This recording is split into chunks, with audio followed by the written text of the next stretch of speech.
Long ago, the 7 magic Dragon Balls were created, but this isn't a story about them.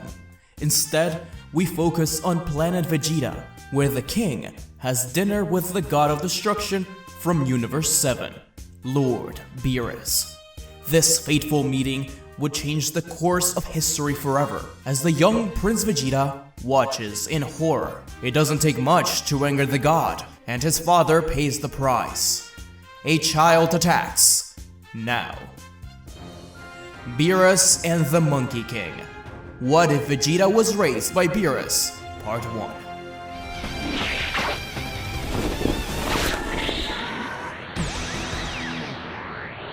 When Beerus confronts King Vegeta on planet Vegeta, Prince Vegeta looks on in terror.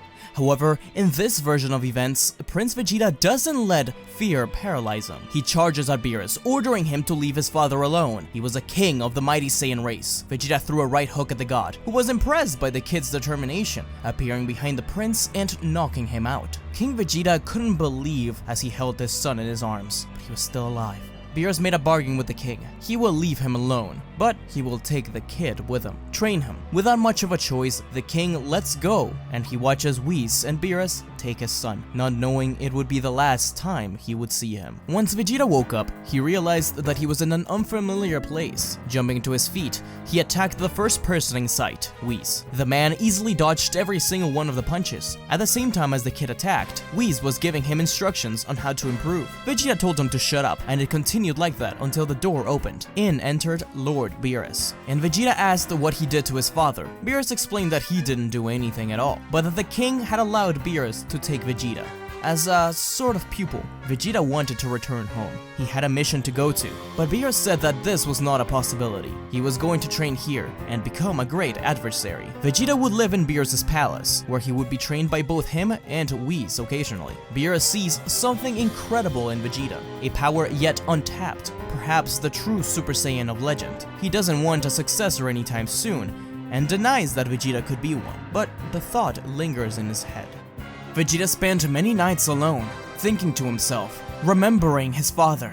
How one time, when the Frieza force arrived on the planet, his father put a hand on his shoulder, telling him that it would be up to him to defeat them, that he would be the savior. He even had a memory of his father putting a hand on his incubation pod, telling him that it was up to him to rule the universe. He didn't care about any of that. He didn't even care about the Saiyans or his father, really. But now that he was alone, it was a strange feeling. He had to carry on. Whis is a mystery to Vegeta. He seems like a weakling, but he eventually found out that he's actually supposed to be even stronger than Beerus. Slowly, he developed a real relationship with him, one where Whis taught him more about the spiritual side of fighting than anything else. Vegeta respected Whis, unlike Beerus. But Vegeta didn't have a goal or purpose besides defeating Beerus. But that was completely impossible. He grew to resent the god, but couldn't do anything about it. Beerus noticed this, so he had an idea. He was already planning on having Frieza destroy planet Vegeta someday, but now he had even more reason to. This would give Vegeta a goal to start with, defeating Frieza. Thus, one night, during training against Beerus, Vegeta threw a punch, telling Beerus to return him home. But Beerus caught the punch, and with a smirk said, "Oh, you haven't heard? Planet Vegeta has been obliterated by Frieza." Vegeta's eyes shook in anger, throwing another punch, the first time that a punch managed to actually hit Beerus. Some Saiyans still survive. Nappa, Raditz, and Broly all survived by being off-world, while Kakarot was saved by his parents. But Vegeta is unaware of all of this. Frieza laments the fact that, as far as he knew, Prince Vegeta was also killed. Out of all the Saiyans, he would have liked to keep him as a pet. Unbeknownst to him, Vegeta was already planning his revenge. His training at Beerus' planet had given him an incredible boost already, though he still had some ways to go. Vegeta wanted to challenge Frieza right then and there, but Beerus did not allow him to do so. After all, he was not ready, and Beerus could still use Frieza. But when the god of destruction decided to take a small nap, Vegeta approached Whis. He was the only one of the two that Vegeta trusted, even if just slightly. He told him that he wanted to challenge Frieza. Although Whis agreed that he was not ready, he also thought that it would be a great sight to behold. Against Beerus' wishes, Whis teleported Vegeta over to planet Frieza. Hey kids, don't go away. We'll be right back. I hope you guys are enjoying the video, and if you like the stuff I do, there's a way you can support the channel. By clicking the membership button, you will be able to see various tiers. Each one of them has some rewards. My personal favorite ones are the Super Saiyan hair badges that adorn your name in comments and live streams on my channel. The longer you stay a member, the larger the power up. So if you like the stuff I do and feel like supporting me in some way, be sure to check out the membership. Anyways, back to the show. Back to our show.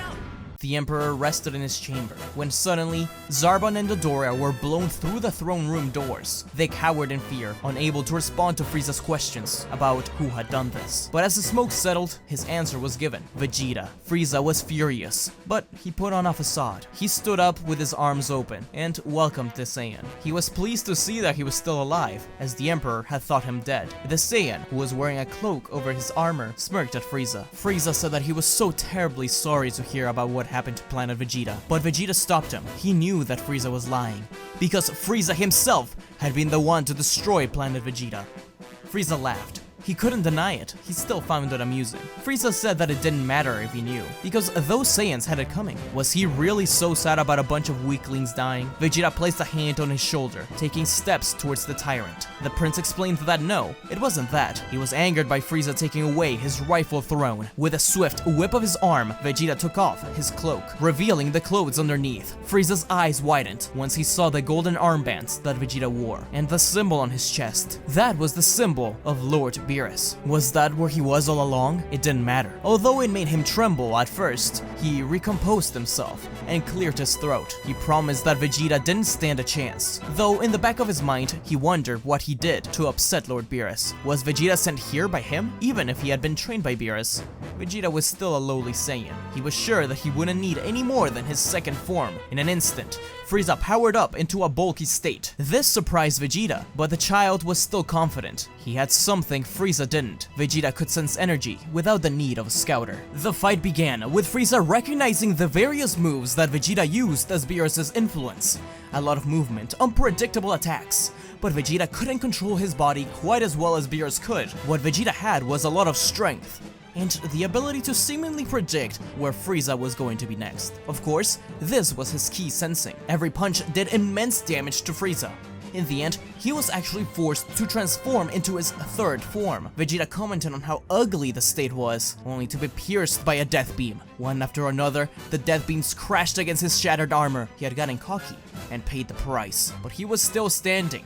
A flash of light shone in Vegeta's eyes as he pulled back his hand for a Gallic gun, firing it with all his might. Frieza was hit, catching the beam straight on. He was struggling to keep it at bay, and he was finally consumed by it. Vegeta fell to one knee, tired from the blast. But when the smoke cleared, Frieza was not only standing there, but in a new form. A sleek, smaller form. He approached Vegeta slowly, kicking him across the ground and stepping on his head.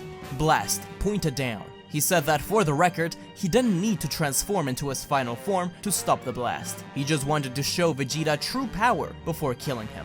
Vegeta couldn't believe it. He had enough trouble against Frieza within his 3 first forms, but it turns out there's more? How was he ever supposed to defeat him? Not that it mattered now. He was going to die. As Frieza was going to shoot down the blast, a pale hand appeared and stopped him. It was Whis, which made Frieza jump backwards in fear. He asked what the meaning of this was, and Whis explained that it was over, giving Frieza a very dirty look. Frieza turned back to his throne and told Whis to keep his little dog in check. Although Vegeta tried to throw one final punch, Whis teleported him away before he could. Vegeta damned Whis, asking why he took him away, but the angel didn't react to Vegeta slamming his fist against his chest because Beerus walked in. Without a word, Beerus slapped Vegeta. The kid was sent to the ground, blood dripping from his lip. Beerus grabbed Vegeta by the neck and yelled at him, asking why he went against his wishes. He specifically told him not to fight Frieza because he would lose. It seemed like Beerus' plan had backfired. He just wanted to give Vegeta motivation, but fighting Frieza could have gotten him killed. Vegeta would be the subject of harsh training as a consequence, and Beerus talked to Whis alone. Whis explained that Vegeta was actually very impressive, but now that Frieza had been exposed to him, the Emperor will likely try to find ways to defeat him if he shows up again, stronger. Beerus chuckled, because by the time that would happen, nothing will stand in the way of Vegeta. Thanks for watching, everyone. I hope you enjoyed part 1 of this new series. It was inspired by the last new Dragon Ball Super chapters, so I may implement some stuff from them in the future. I've been loving the manga lately, so let me know what you think of it in the comments below. Part 2 will be out tomorrow, Saturday. So be sure to like, share, comment, and subscribe. Especially share with friends who like Dragon Ball. Let's try to get this video to 3,000 likes, alright? Shout out to the Super Saiyan and Super Saiyan God members of the channel. Neo Whitcomb, Secret Saiyan, Pizza Hut Kitman, Orlando Castellano, Hannah Rowan, Sid Lord, Sir Justice, Midnight Combatant, Fox Die, The Real Samuel Randall, and Zachary Croy. Thank you so much for your constant support, guys. This channel wouldn't be around without you all. Be sure to follow me on Twitter at ShareYourEnergy. That's where I hang out the most. I also have a Discord server that you can find in the description down below. Let me know what you think of this version of Vegeta down in the comments. I've got some pretty cool stuff saved for him in part 2, so be sure to tune in tomorrow as well. Anyways, guys, until we meet again. See ya! Don't forget to like, comment, and subscribe to Smugstick, unless you want to be destroyed. Lord Beerus, that's hardly fair. But also, don't forget to click the bell icon to get notified when he uploads new videos.